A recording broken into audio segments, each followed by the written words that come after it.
To Mexico now, where a mayoral candidate in the west of the country has been murdered at his closing campaign event ahead of elections this weekend. Alfredo Cabrera was about to address his supporters at a final rally when he was shot in the head. It prompted panic in the crowd.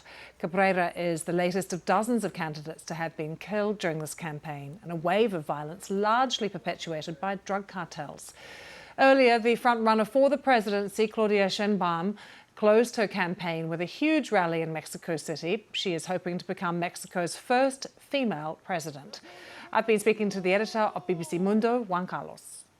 Cabrera was killed during the rally. It was the last day of campaign. The assassin was killed right there.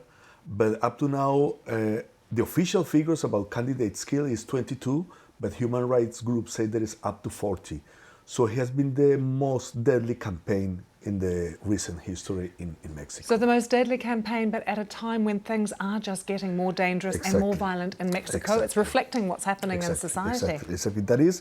And sadly, you expect this to happen when there are elections. I mean, it's the same in Colombia. Sadly, it is the same in Ecuador. In the last few years, that you know that when there is a campaign, especially a presidential campaign, and such a big campaign as this, you expect the violence to increase. So, and is this the drug cartels that are it is a mixture of things. Especially it happens in the regions. It's not so much in Mexico City, but also apart from the drug cartels, it's also the politicians among themselves. We interviewed someone last week, and he said that sometimes inside the same parties, they solve the things with guns. So they decide who is going to be the candidate through violence. So it's a mixture of things, and it's a very complex thing as well. Will people be scared to vote? I don't think so. Okay. I think people will go. There is a huge support for the leading candidate, Claudia, who is supported as well by the outgoing president, Andrés Manuel López Obrador. It's the first time that a female president is going to be elected in Mexico. It was a huge rally we saw last night. We've got pictures of it. I mean, she seems to be very popular. She is, and she is right now 20 points ahead of the second candidate, which is also a woman, Xochitl González. So it will be history this weekend in Mexico. Has she campaigned on particular issues that have resonated with people? She talked about trying to stop the violence? Yes, she does. She is mainly campaigning on continuing what Andrés Manuel López Obrador is doing, fighting poverty. He has done very well on fighting poverty. But also, she is her own woman. I mean, for example, when she was mayor of Mexico City, she took a completely different approach to the COVID pandemic, completely different from the president. So she is her own woman. She's a scientist. Yeah, she's a scientist. She actually shared a Nobel Prize, 2007. So people speaks very admiringly of her. Of course, she's not as charismatic as Andrés Manuel López Obrador. And we will have to see what happens with AMLO, as he's called in Mexico. But are people angry that López Obrador has actually failed to bring the security situation under control, that it does appear to be getting worse?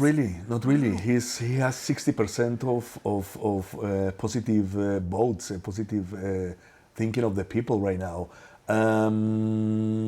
He attributes a lot of the things that he has been able to solve to past presidents. So, and he's a very, very good politician. He's a one-of-a-generation politician, and he's a very charismatic guy. And has a very close approach and direct approach with the people. And what is Claudia Sheinbaum saying about the relationship with the US? Has that become something she's talked about during the campaign? No, she said that whoever's get elected, she will work with. So even if it's Trump or Biden, she says that she will try to work on problems like migration, which is the main issue between Mexico and the States. And what about the relationship between Mexico and other countries in the region? I mean, you've already mentioned what's happening in Ecuador and in Colombia. This is the thing about violence. I mean, when the drug cartels are so big and so powerful, you expect that kind of violence. It happens in Colombia. I'm Colombian, and you always expected violence to go up. And in Ecuador, in the last 5 years, it's been incredible, the change. It was a very Pacific country, and then it changed to a very difficult country entangled in violence.